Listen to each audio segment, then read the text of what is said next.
자, 오늘 본문 요한복음 5장에 베데스다 연못가에 38년 된 병자를 예수님께서 만나시는 그런 이야기가 소개가 됩니다. 한 병자가 예수님을 만나서 어떻게 치유를 받는지 또 어떻게 회복이 되는지를 소개하고 있어요. 1절부터 5절까지 말씀을 우리 같이 한번 읽겠습니다. 시작. 그 후에 유대인의 명절이 되어 예수께서 예루살렘에 올라가시니라. 예루살렘에 있는 양문 곁에 히브리 말로 베데스다라 하는 못이 있는데 거기 행각 5이 있고 그 안에 많은 병자, 맹인, 다리 저는 사람, 혈기 마른 사람들이 누워 물의 움직임을 기다리니 이는 천사가 가끔 못에 내려와 물을 움직이게 하는데 움직인 후에 먼저 들어가는 자는 어떤 병에 걸렸든지 낫게 되밀어라. 거기 38해 된 병자가 있더라. 아멘. 자, 그 후에 유대인이 명절이 되었다라고 이야기를 해요. 사장 후반부에 예수님께서 가나라는 곳에 가셔서 가버나움에 있는 왕의 신하의 아들을 고치시는 치유의 사건이 소개가 되죠. 4장에서 5장으로 곧바로 넘어가니까 연결이 그냥 곧바로 되나 싶은데 사실 그렇지 않아요. 어느 정도의 시간이 지났고 아마도 두 번째 유월절 방문 아니면 오순절 때가 아니었을까 학자들은 그렇게 추정을 합니다. 예수님이 예루살렘에 가셨던 예루살렘의 양의 문에 가십니다. 예루살렘 성에는요 모두 8개의 문이 있었어요. 근데 그 양문은 예루살렘을 재건할 때 가장 먼저 세워졌던 문입니다. 이 문을 제일 처음 세웠고 그 다음에 계속해서 다른 문들을 세우게 되죠. 그 중에 양의 문은 성전에 드릴 제물들이 드나드는 그런 문이에요. 북쪽에 있는 문으로 성전에 곧바로 들어갈 수 있는 그런 문이기도 하죠. 그곳에 베데스다 연못이 있었습니다. 이 연못은요 자연적인 연못이라기보다는 어떤 특별한 이유와 목적을 위해서 물을 대량으로 저장할 수 있는 하나의 저장소 같은 곳입니다. 기원전 2세기에 만들어진 2개의 쌍둥이 연못이었다고 합니다. 그곳에 행각 5이 있었다고 얘기를 해요. 행각은 뭐냐면 지붕이 달려있는 작은 정자와 같은 바로 그런 처소입니다. 여러분, 그런 지붕이 달려있는 작은 조그마한 처소와 같은 정자와 같은 그곳이 5개나 있었다는 것은 이 연못이 제법 컸다라고 볼 수가 있죠. 그래서 길이가 한 100m나 되고요, 너비가 한 60에서 80m가 됩니다. 그리고 부분적으로는 깊은 곳이 6에서 7m 정도가 되는 꽤 깊은 그런 연못이에요. 가운데 행각이 있어서 그것을 기점으로 양쪽으로 구분이 된 그런 연못입니다. 한쪽의 연못에는요 성전에 물을 공급하는 기능을 했고요, 또 다른 연못은요 성전에 바쳐지는 소나 양을 씻었던 바로 그런 장소이기도 합니다. 이곳의 이름이 베데스다라고 얘기를 해요. 베데스다, 벳 헤세드라는 말입니다. 벳이란 단어는 집이란 뜻이고요, 헤세드는 자비, 은혜라는 뜻이에요. 그래서 자비의 집, 은혜의 집이라는 뜻입니다. 행각 주변에 여러 종류의 환자들, 병자들이 모여 있었어요. 왜냐하면 가끔 천사가 나타나서 물을 한 번씩 동욕케 하는데 그때 제일 먼저 들어간 사람은 무슨 병이든지 치료가 된다라는 전설 따라 삼천리 같은 그런 이야기가 전해져 내려오고 있었습니다. 그래서 수많은 사람들, 환자들이 그곳에서 자리를 메고 기다렸고 물이 동요될 때를 기다렸어요. 물이 움직이거나 천사가 내려왔다라는 말은 그 당시 어떤 풍문일 가능성도 있습니다. 성경을 가만히 보면요 괄호 표시가 이렇게 되어 있죠. 성경이 여러 사본으로 그렇게 번역이 되고 그렇게 전해지는데 굉장히 중요하고 권위 있는 사본에는 이 부분이 사실 누락이 되어 있어요. 그럼에도 불구하고 많은 환자들이 있었다는 것은 뭔가 특별한 일이 분명히 있긴 있었구나라는 거죠. 자, 여기서 질문이 있죠. 정말로 물이 동요하고 움직였을까? 두 번째, 그리고 정말 물이 동요하고 나서 제일 먼저 들어간 환자는 치료가 되었을까라는 거예요. 물이 요동을 친다, 이거는 뭐 전해 내려오는 풍문이나 미신이었을지도 모르고 아니면 정말 특별한 자연현상일지도 몰라요. 여러분, 특별하게 벌어지는 자연현상을 우리가 다 어떻게 이해할 수가 있겠습니까? 북극의 오로라를 본 적도 없지만 TV나 어떤 사진을 통해서 볼 때 여러분 그것을 아무런 지식 없이 보면 얼마나 깜짝 놀라겠어요. 하늘의 개기일식을 갑자기 하늘이 어두워지는 것을 고대 사회에서는 어떻게 그것을 해석했겠어요? 오늘날에도 있죠. 화산지대나 미국의 국립공원 또는 호주나 뉴질랜드 바다에서 갑자기 하늘로 물이 확 용솟음치는 용천수 같은 현상을 우리가 어떻게 이해를 할 수가 있을까요? 천사가 물을 동한다고 이야기하지만 사람들이 모여있단 뭔가 있기는 한 모양이에요. 그들은 신락 같은 희망을 가지고 기다립니다. 언제 일어날지 모르는 신비로운 현상을 기다리는 거예요. 그 행운이 나에게 오기를 내가 먼저 들어갔으면 하는 마음이에요. 내가 그곳에 제일 먼저 들어가서 이 병에서 고침받았으면 하는 그런 기대와 소망을 가지고 정말 운이 좋으면 한 번만 걸리면 그런 기대와 소망을 가지고 거기에 기다리고 있는 거예요. 이것은요, 요즘 현대적으로 보면 마치 로또에 목숨을 거는 사람들과 비슷합니다. 한 방만 걸리면 1등만 당첨되면 내 인생 끝이다. 내 인생 역전이다라는 거예요. 사진을 한번 보여주세요. 로또를 사기 위해서 줄을 서서 기다리는 사람들입니다.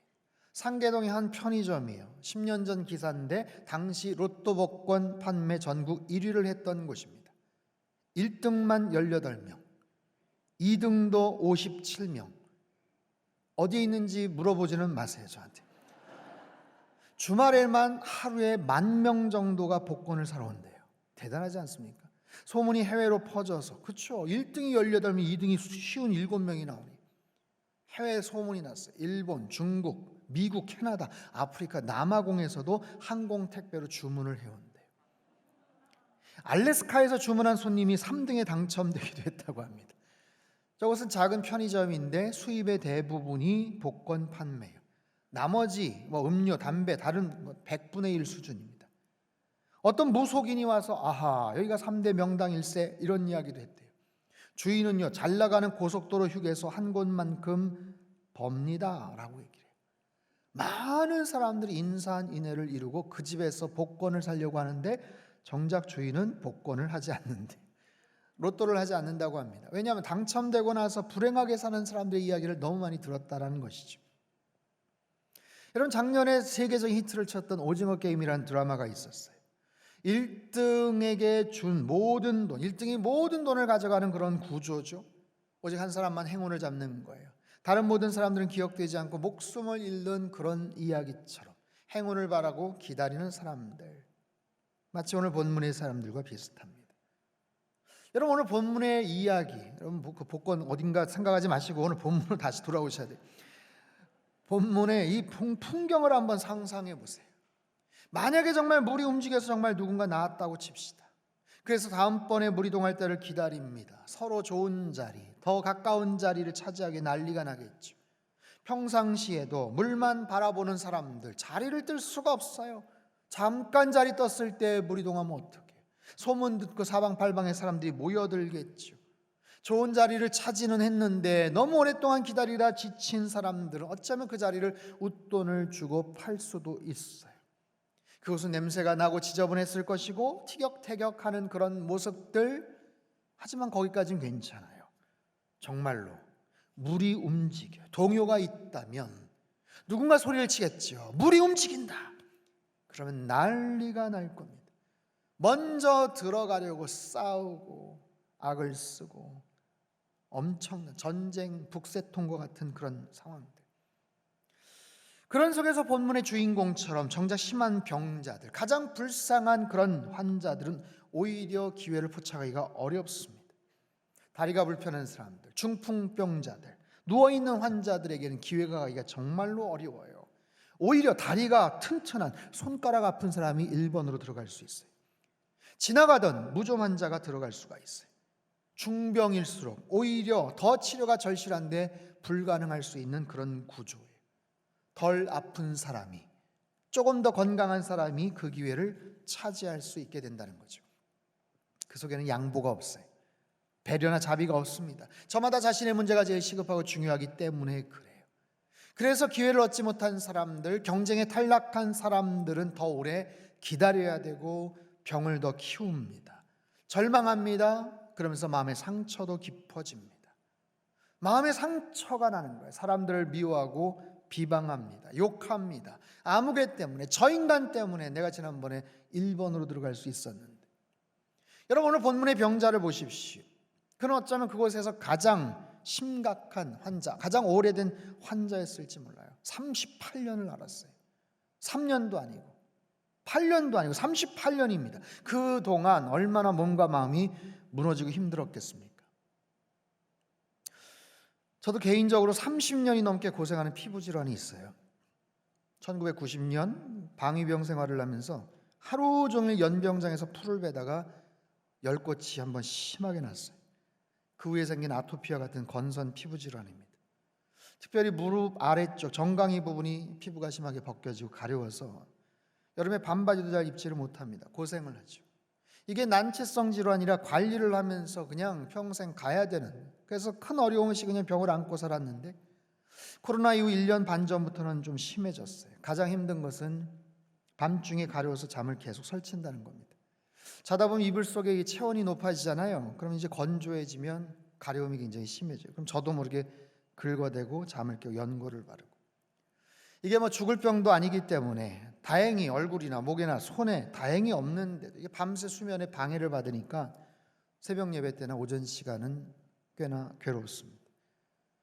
지금까지 전국에 유명하다는 한방, 양방 다 가봤지만 이 난치성 피부질환은 여러분 가족 가운데도 뭐 한두 분 혹시 계실지 모르겠지만 이게 치료가 잘 안 돼요. 그러다 보니 저는 오랜 시간 동안 병을 가진 환우들의 마음을 어느 정도 이해를 합니다.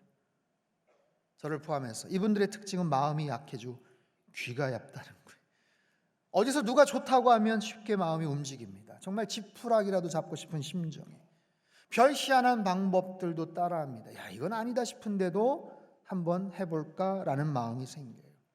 여러분, 38년 된 환자가 연못에 들어가려고 앉아있다. 오죽하면 그곳에 앉아있겠어요. 물이 동하는데 먼저 들어가면 낫는다고 해요. 제가 그 현장에 있었다면 어쩌면 저도 그 자리를 잡고 기다렸을지 모르겠어요. 이처럼 다양한 사연과 질병을 가진 사람들이 모여서 신라 같은 희망을 품고 있는 곳이 오늘 본문의 베데스다입니다. 그런데 정작 이 환자는 베데스다에 있으면서 오히려 그 마음의 병이 심하게 들어버렸어요. 예수님께서 그에게 질문을 하십니다. 6절과 7절 말씀이에요. 같이 한번 읽죠. 시작. 예수께서 그 누운 것을 보시고 병이 벌써 오래된 줄 아시고 이르시되 내가 낫고자 하느냐? 병자가 대답하되 주여, 물이 움직일 때에 나를 못에 넣어주는 사람이 없어 내가 가는 동안에 다른 사람이 먼저 내려가나이다. 예수님의 질문은 낫고자 원하느냐인데 이 사람은 엉뚱하게 다른 사람을 원망합니다. 네가 낫기를 원하느냐? 그럼요, 낫기를 원하죠. 이렇게 대답을 안 해요. 나를 도와주는 사람이 없어서, 아무개 때문에, 어떤 인간들 때문에 내가 그러지를 못하고 있어요. 다른 사람 배려를 못하고 있어요. 뭐 그런 얘기를 해요. 여러분, 그의 본래 목적은 치유가 아닙니까? 병이 낫는 거예요. 그러니 낫기를 원하느냐라고 질문이 들어오면 그럼요, 낫고 싶죠. 예, 한 번만이라도 두 다리로 걸었으면 좋겠어요. 이런 분명한 소망을 또박또박 말해야 되는데 그 마음에 심하게 병이 들어있어요. 사람들을 탓하고 자신의 운명을 탓하고 있습니다. 경쟁에서 탈락한 패배감이 있어요. 심한 피해의식이 있어요. 사람들로 인한 원망들이 있어요. 오히려 그곳에 있으면서 오히려 마음의 질병이, 마음의 상처가 더 심하게 생기게 되었어요. 베데스다가 무슨 뜻이라고요? 자비의 집, 은혜의 집. 근데 무슨 은혜의 집이에요? 외형적으로는 치유의 장소인 것 같지만 오히려 가장 큰 상처를 받는 장소가 되었어요. 소망을 가져다주는 장소인 것 같지만 오히려 절망의 장소가 되고 말았어요. 말은 자비의 집이라고 하지만 미움과 분노와 광기어린 인간 본성이 적나라하게 드러나는 그런 볼썽사나운 장소가 되고 말았어요. 여러분, 우리가 사는 세상이 그렇습니다. 외형적으로는 소망을 말하고 자비와 은혜를 말하는 것 같지만 그 속에서 인간 본성이 드러나요.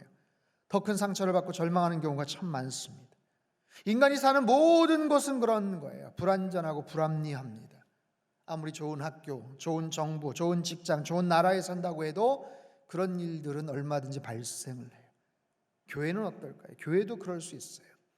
아무리 근사한 건물이고 멋진 찬양이 울려 퍼진다고 해도 그곳에 만약에 주님의 임재가 없다면, 교회이지만 하나님이 주인이 아니라 인간이 주인 행세를 한다면, 하나님의 말씀이 아니라 인간의 말들이 더 많이 계속해서 수군대는 곳이라면, 그런 거예요. 신앙 때문에, 믿음 때문에 가는 게 아니라 그저 인간관계 잘 쌓고 친분 때문에 가는 교회라면, 그곳에 온갖 사람의 생각과 언어와 욕심과 혈기가 가득하다면 그것도 마찬가지, 오늘 본문의 베데스다와 같겠죠. 가정도 마찬가지입니다. 아무리 좋은 아파트, 구중궁궐 같은 기가 막힌 곳에서 산다고 해도 가족들끼리 정작 사랑이 없다면, 하나님을 경외함이 없다면 결국엔 인간적인 절망이나 고통이나 상실이나 상처를 주는 일들, 오늘 본문의 베데스다와 같은 그런 모습이겠죠.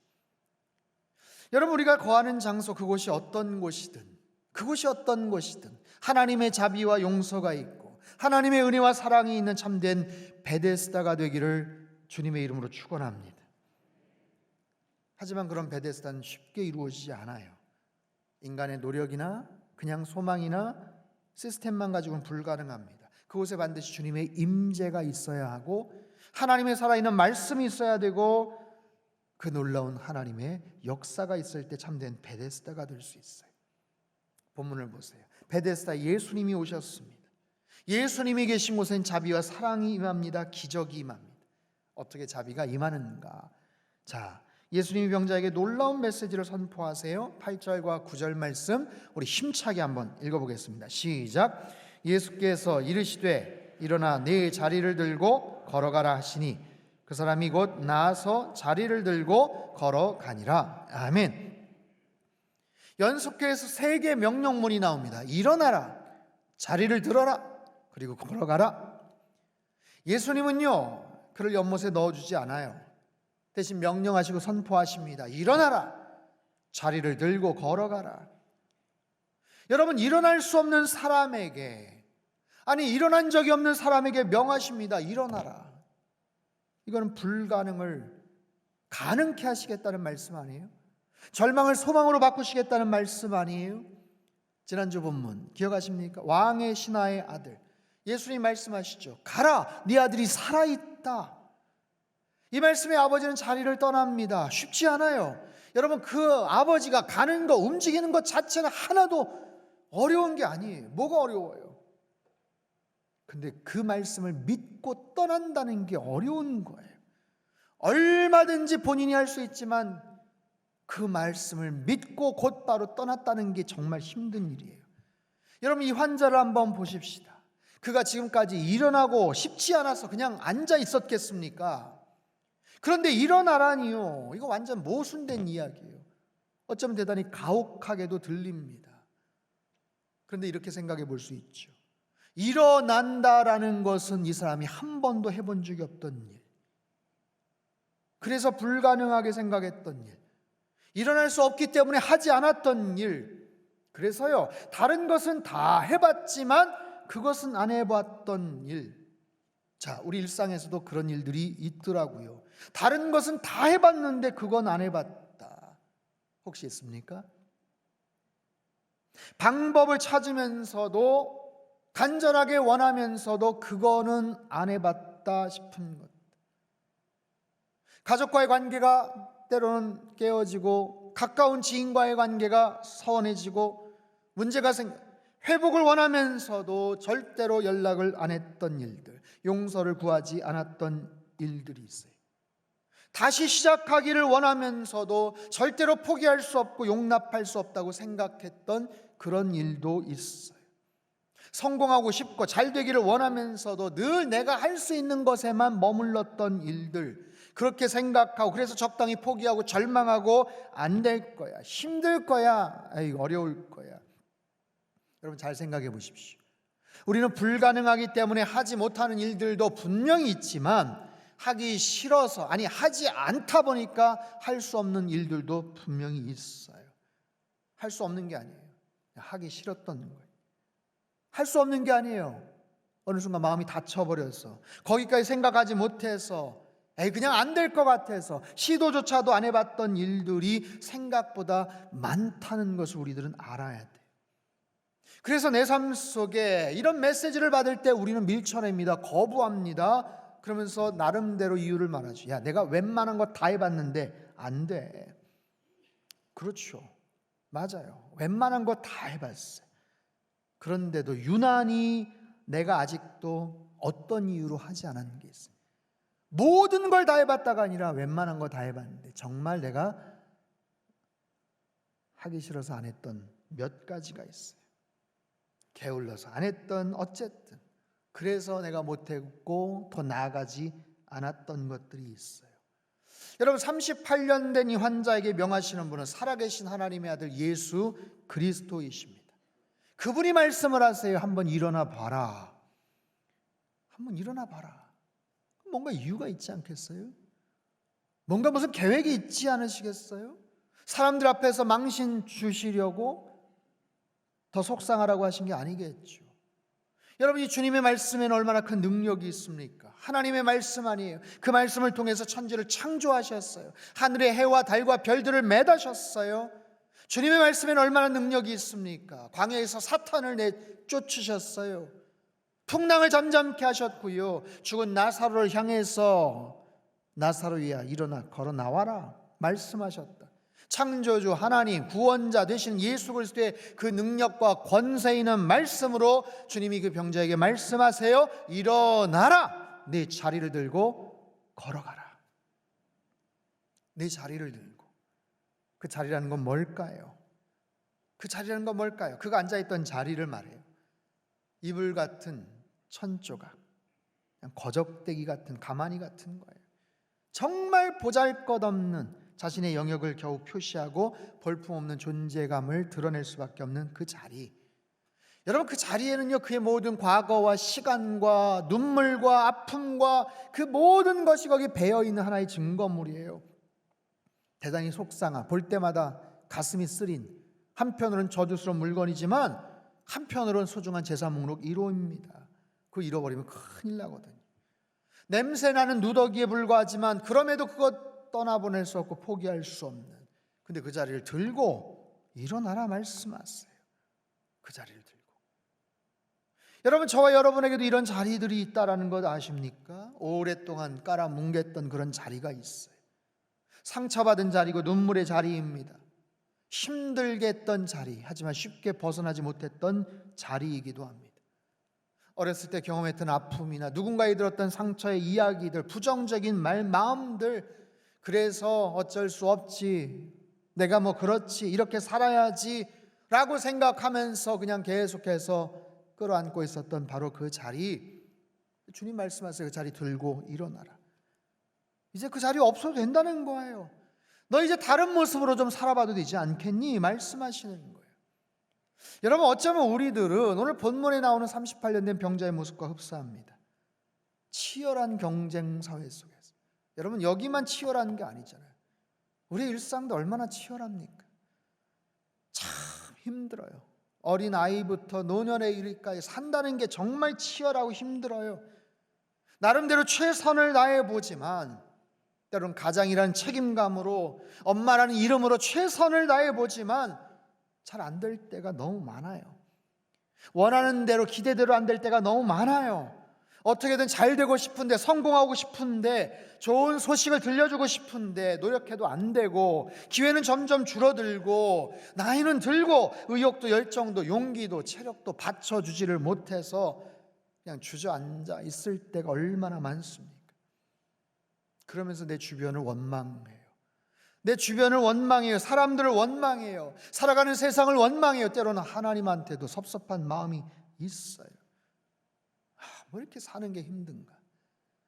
사는 게 뭐 이렇게 재미가 없나? 한숨을 쉴 때가 있습니다. 자, 그런 우리들이 과연 어떻게 일어날 수 있을까요? 주님 말씀하세요. 네가 낫고자 원하느냐? 낫기를 원하느냐? 여러분, 뭐라고 대답을 해야 될까요?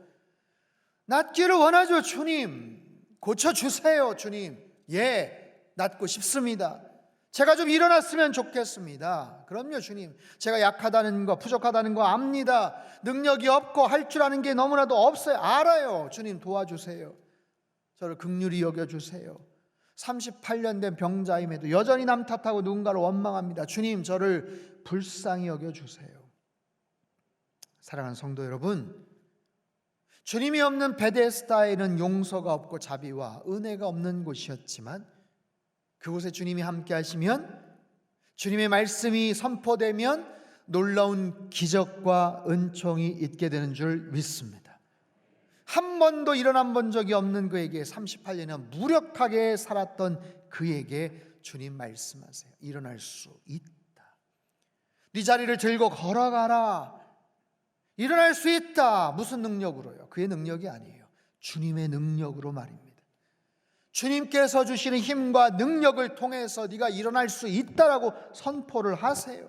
그 자리를 벗어나라고 선포하세요. 그 자리면 머물지 말고, 그 자리 들고 누워있지 말고 벌떡 일어나고 걸어가라 말씀하세요.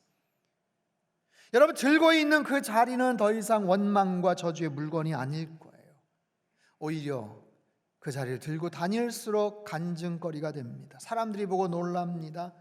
과거에 그 자리는 눈물과 절망이 배어있던 자리였지만 이제는 주님의 능력과 자비와 은혜를 말할 수 있는 그런 도구가 될 거예요.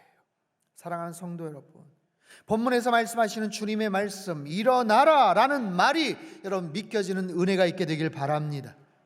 일어나라 라는 말에 내가 해야 할 일, 하지만 하지 않았던 일들이 떠올라서 우리의 삶 속에 당장의 변화가 있게 되기를 바랍니다. 저와 여러분의 그 아픈 다리와 무릎에 힘이 생기는 역사가 있게 되기를 주님의 이름으로 축원합니다. 우리의 모든 아픈 곳에도 주님의 치유의 능력이 함께 하시기를 바랍니다. 그래서 그 자리를 들고 눈물과 상처의 자리, 아픔과 고통의 자리, 그 수치와 부끄러움의 자리를 들고 여러분 뚜벅뚜벅 걸어가시기를 바라요. 코로나 이제 회복될 겁니다. 정상으로 돌아가야죠. 모든 상황들이, 사회 모든 상황들이 이제 정상으로, 예전으로 돌아가려고 하는데 우리가 예배의 자리를 잃어버리면 어떻게 하겠어요? 여러분, 예배의 자리를 회복하시고 말씀의 자리, 기도의 자리도 회복하시기를 바랍니다. 주님 말씀하세요. 일어나라. 내 능력으로 일어나는 거 아니에요. 나는 할 수 없지만 예수님의 능력으로, 예수님 제가 순종하겠습니다. 일어나겠습니다. 주가 주신 능력으로, 주가 주신 능력으로. 원수가 날 향해 와도 내 생각을 가로막고 부정적으로 만들고 움직이지 못하게 했던 모든 것으로부터 자유하여서 내가 일어나겠습니다.